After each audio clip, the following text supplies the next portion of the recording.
maneira correta de limpar o umbigo do recém-nascido é usando álcool 70% e fazendo essa limpeza em todas as trocas de fraldas, tá? Então você precisa limpar entre a cicatriz umbilical, que é aquela parte mais escurinha, e a pele do nenê, que é normal, que normalmente não tem dor, que não tem edema, que é inchaço. Você pega o cotonete, molha no álcool 70 e passa o cotonete entre essas duas partes, tá? Isso em toda troca de fralda vai ser, a cicatrização do umbigo vai ser melhor e mais rápida se você fizer em todas.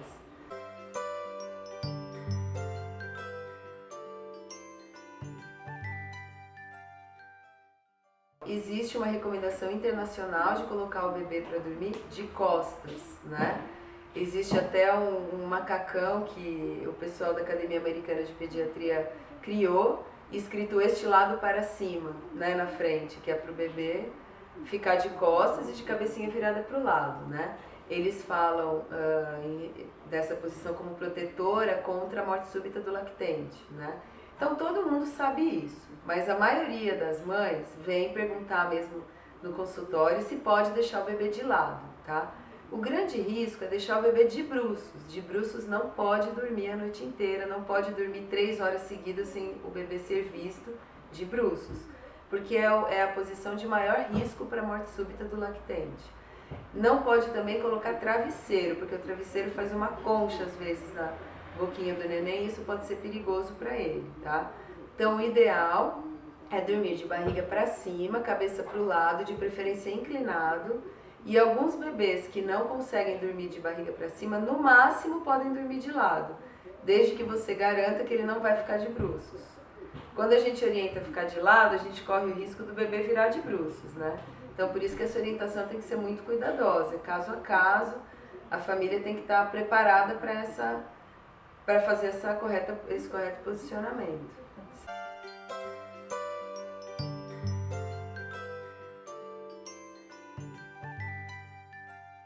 As 2 primeiras vacinas que o bebê vai tomar na vidinha dele vai ser a BCG, que é a vacina contra as formas invasivas de tuberculose, e a hepatite B, ambas eles tomam na maternidade, né?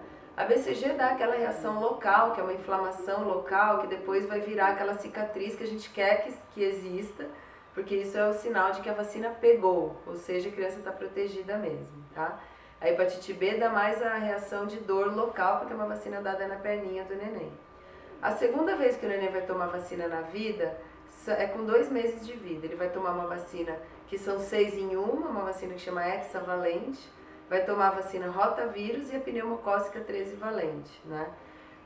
A vacina hexavalente e a pneumo são dadas também em injeção, né, na perninha do neném. E a rotavírus é uma vacina oral. Tanto a hexavalente como a pneumo podem dar febre por até 48 ou 72 horas. Em geral a febre não é alta, mas em alguns bebês pode ser, principalmente a pneumo pode dar febre alta. E pode acontecer dor local, no local da picada, uma hiperemia, que é uma vermelhidão no local, uma parte mais durinha, pode acontecer. Isso tudo faz parte do normal da reação vacinal. Para essa dor local a gente orienta a compressa fria. E no caso de ter febre, o bebê precisa tomar antitérmico mesmo. E aí o pediatra tem que orientar, tá? A vacina rotavírus, que é uma vacina oral, ela pode dar um pouco mais de cólica no neném sim, tá? Até 3 dias depois o bebê pode ficar mais irritado, pode ter as fezes mais amolecidas, pode ter um pouquinho mais de distensão abdominal e o bebê pode ter sangue nas fezes, tá? Em alguns casos pode acontecer. Se isso aconteceu, o pediatra precisa ser avisado, porque isso é uma reação mais importante que precisa ser notificado. A gripe, que inclui o H1N1, o bebê só pode tomar aos 6 meses de vida. Então, até os 6 meses de vida, é importante que os adultos que cuidam do neném se vacinem contra H1N1 para proteger o neném.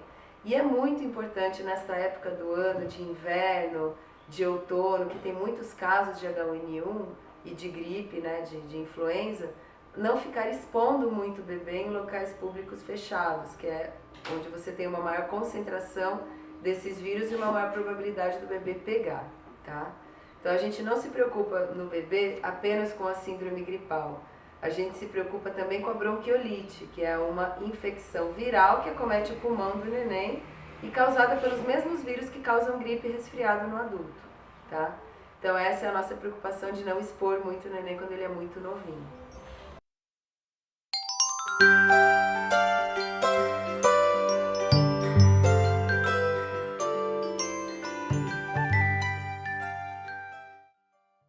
Então, normalmente tem diferença sim, e você só vai conhecer essa diferença convivendo com o neném, né? Então, o que eu oriento minhas pacientes é tentar assumir o máximo possível o neném, ter ajuda sim, mas não ser substituída por ninguém nessa fase, para você poder conhecer todos os choros e todas as comunicações que o bebê tenta fazer com você. Normalmente, a cólica acontece num determinado período do dia. O bebê fica muito irritado, fecha as mãozinhas, é um choro mais forte, mais inconsolável, né? E o choro de fome, o neném também chora bastante, mas é um choro mais calmo. E em geral, a cólica, o choro de cólica não se acalma com colocar o neném no peito. Às vezes ele nem quer o peito, às vezes nem quer comer. E quando o bebê está com fome, ele dá sinais de que ele está procurando o peito. Tá? Então essa é a principal diferença.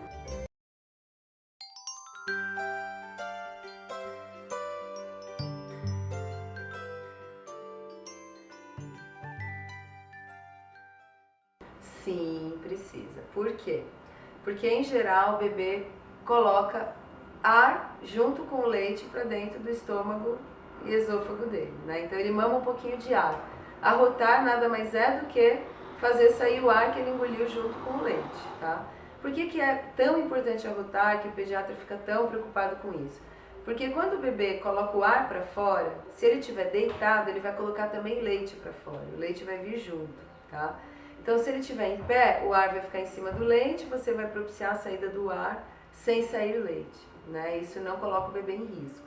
O bebê deitado, que colocar ar e o leite sair junto, ele pode engasgar com o próprio leite. Então, por isso que arrotar é tão importante. Uma queixa muito importante aqui, muito frequente, meu bebê não arrota, né? Então, nos primeiros dias de vida, em geral, você não ouve, ou o bebê realmente não está mamando muito ar junto. Então você coloca ele 15 a 20 minutos em pé no seu colo.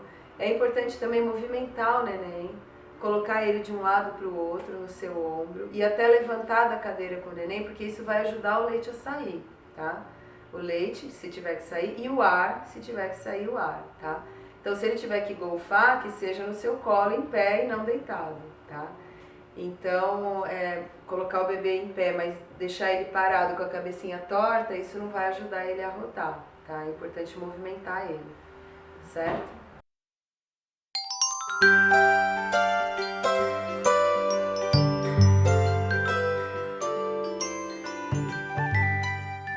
Então, a melhor maneira de aumentar a produção de leite é colocar o neném no peito, né? Então, o estímulo que ele faz no mamilo aumenta a produção de ocitocina e aumenta a produção de leite, tá? Então, se você deixa o seu bebê mamar livre demanda, ele vai estimular essa produção ao máximo, tá?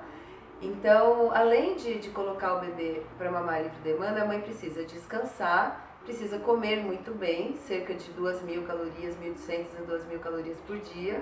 E não é comer muito, é comer bem, qualidade.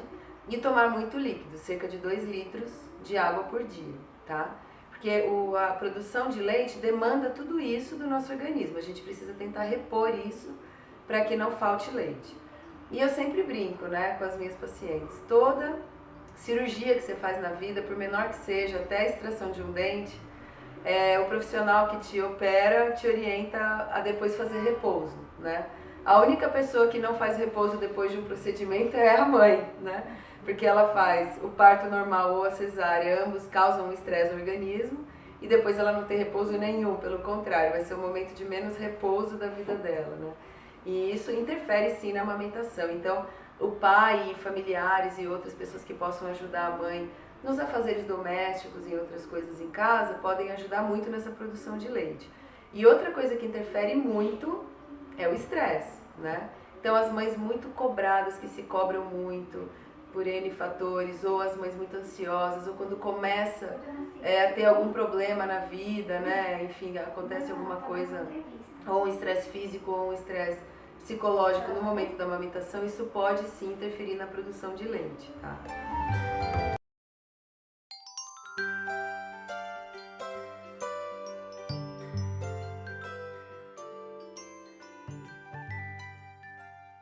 o bebê que está sendo amamentado exclusivamente ao seio e que está dormindo a noite inteira, não deve ser acordado para mamar, desde que ele já tenha sido avaliado pelo pediatra e que ele esteja ganhando peso bem.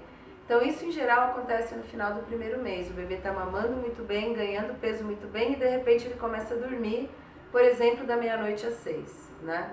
Então ele pula uma mamada. Esse bebê não deve ser acordado porque ele já está aprendendo a dormir, está saciado, vai chegar uma hora que ele não vai ter mais necessidade de mamar à noite, tá?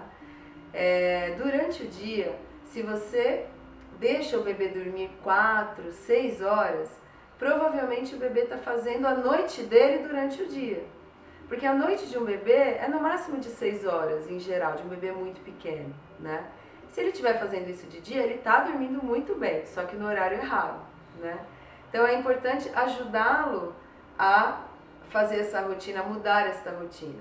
Isso acontece muito em bebês, por exemplo, cujas famílias têm o hábito de deixar o bebê sempre no berço, com a luz apagada, então, todo mundo em silêncio, ele está dormindo. Não, durante o dia o bebê está num ambiente que funciona durante o dia, né? Então a janela pode ficar aberta, o barulho da rua pode entrar, você pode limpar a casa, ligar o aspirador, o secador que você está acostumado, para que o bebê entre na rotina da casa e não a casa mude por conta do bebê. Claro que cada caso é um caso, a gente precisa sempre individualizar, mas em geral o bebê que está dormindo muito de dia precisa ser ajudado para passar a dormir à noite, tá?